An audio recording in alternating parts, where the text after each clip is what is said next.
নমস্কাৰ বন্ধুসকল, মোৰ চেনেললৈ আপোনালোকক স্বাগতম জনাইছোঁ। আজি মই আহিলোঁ আপোনাৰ এখন ফাৰ্মত। ফাৰ্মাৰ নাম হ'ল আপোনাৰ খেলন ৰয়। তেখেতৰ ঘৰ আপোনাৰ কামপুৰ ৰজা গাঁৱত। তেখেতৰ ফাৰ্মখন এবাৰ আপোনালোকক দেখাম। আপোনালোকে চাওকচোন, এখন চাং ফাৰ্ম কিমান ডাঙৰ।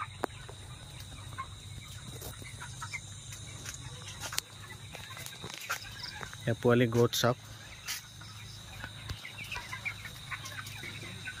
কি ধুনীয়া হৈ আছে। চাং, গোটেইখন চাং ফাৰ্ম।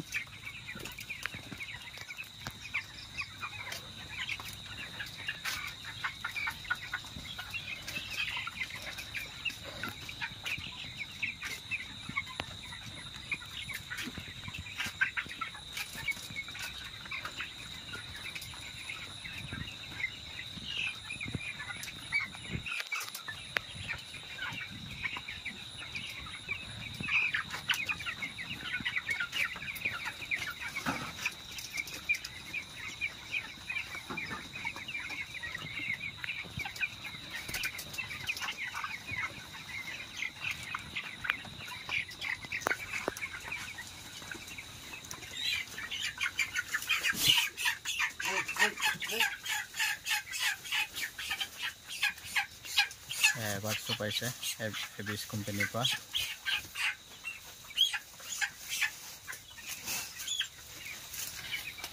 আজি 15 দিন এয়া ৱেট কৰিম। এতিয়া কিমান আহিছে চাওঁচোন বাৰু, ৱেট কৰি পেলাই দিয়কচোন দেখা। 15 দিনত কিমান আহে। আজি 15 দিন হৈছে। এটা মুৰ্গী লৈছোঁ মানে পলিথিনত। চাওঁচোন লগাই পেলাই কিমান আহে। 760 গ্ৰাম 15 দিনত। ঠিকে আহিছে নেকি? 15 দিনত 760 গ্ৰাম আহিছে। ঠিকে আছে, সেইটো ৱেট ঠিক আছে। এবাৰ যে এবাৰ্ছ পালে কেতিয়া পাইছিলে এইটো? এই মাজতে পাইছিলোঁ। চাওক বন্ধুসকল, খেলন ৰয়। তেখেতে এবিছ কোম্পানীৰ পৰা এবাৰ্ছো পাইছে, এবাৰ চাৰ্টিফিকেট পাইছে। অল অসম নৰ্থ ইষ্টৰ টপ হৈছিলোঁ। হয় নেকি? তেতিয়া আপোনাৰ কিমান মাৰিছিলে সেইটো? FCR আপোনাৰ হেৰি আছিলে 1.36। অল নৰ্থ ইষ্টৰ টপ হৈছিলোঁ বাৰু।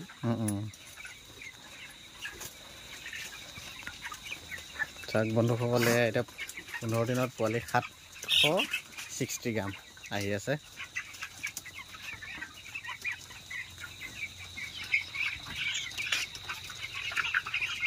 টোটেল পোৱালি কিমান আছে এতিয়া? 3000। ঠিক আছে।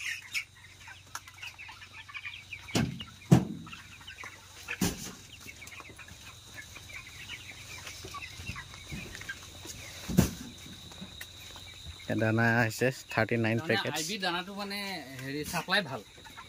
তেওঁলোকে মানে মিছ নকৰে, মুৰ্গী নাখাই থাকিব লগা নহয় আৰু। আইবিৰ দানাখিনি মানে যথেষ্ট তেওঁলোকৰ গুৰুত্ব আছে। সময়মতেই দানা পোৱাই দিয়ে।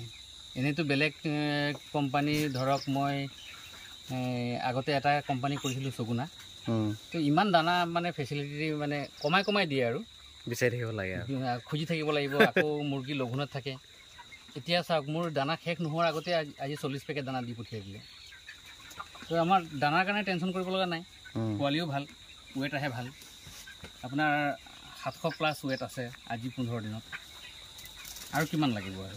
মোৰতো 18 দিন 19 দিনতে মোৰ 1 কেজি আহি যায়। 18 দিন 19 দিনত মোৰ কেজি পাৰ হৈ যায়। আহকচোন চাওঁ বন্ধুসকল, এতিয়া গোটেই ফাৰ্মখন এবাৰ ভালদৰে দেখাই দিওঁ।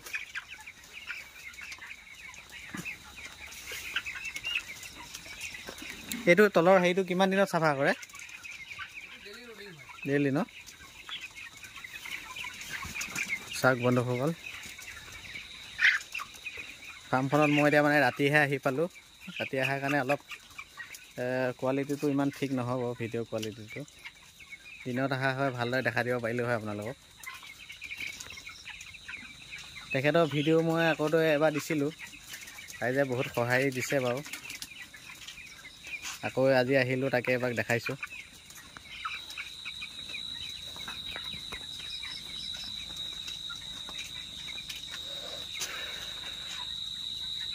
আৰু কিবা এটা কওক। কিন্তু কম মুৰ্গী পোহাটো এটা মানে মোৰ আজি আপোনাৰ 8 বছৰৰ পৰা 9 বছৰ হ'ব মোৰ অভিজ্ঞতা। তো প্ৰথমেতো ধৰক বহুত অসুবিধাৰ সন্মুখীন হৈছিলোঁ। কৰোঁতে এটা অভিজ্ঞতা আহিল। অভিজ্ঞতা অহাৰ পিছত ঈশ্বৰে দিলেতো ধৰক লছৰ সন্মুখীন নহওঁ। প্ৰত্যেকবাৰেই মোৰ লাভৱান। আপোনাৰ ভালে ৰিজাল্ট আহি আছে। মই প্ৰত্যেক কিস্তি লাখ টকাৰ ওপৰত মই পাওঁ। ঠিকে আছে। কেতিয়াবা আকৌ অলপ কমো পাওঁ, মিছা কথা কিয় কওঁ, কিন্তু মেক্সিমাম মই লাখ টকাৰ ওপৰতেই পাওঁ। ৰিজাল্ট বেয়া নহয় আৰু। ৰিজাল্ট মোৰ তেনেকৈ বেয়া নহয়। মানে বছৰত কেতিয়াবা কোনোবা বছৰততো ৰিজাল্ট বেয়া নহয়েই। আৰু কেতিয়াবা যদি ধৰক ঠাণ্ডা ছিজনত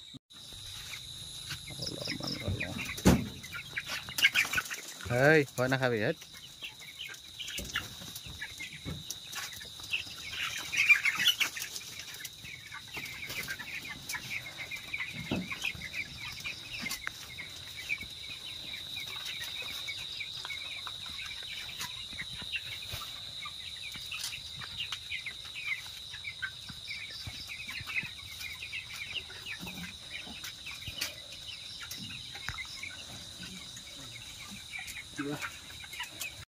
বিশেষ তেনেকৈ ডাউন হ'ব নিদিওঁ আৰু মই আগতেই ব্যৱস্থা কৰি লওঁ।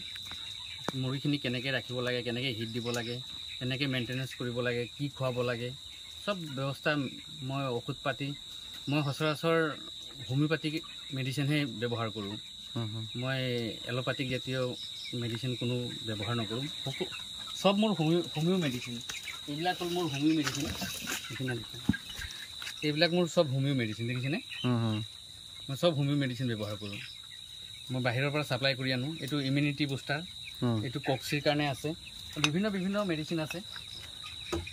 এইটো হ'ল আপোনাৰ হিট ষ্টকৰ কাৰণে আছে। তাৰপিছত লিভাৰৰ হ'বলৈ সেইপিনে আছে। মানে ধৰি লওক আপোনাৰ ফাৰ্ম কৰিলে নহয়, গোটেইখিনি মানে সেইখিনি অকণমান বুজিব লাগিব, মেডিচিনৰ পৰা ধৰি গোটেইখিনি। হয়, গোটেইখিনি জানি বুজি তাৰপিছত কৰিব লাগে। আৰু সচৰাচৰ হোমিঅ'পেথিক মেডিচিন ইউজ কৰিলে গৰমতো বিশেষ অসুবিধা নহয়।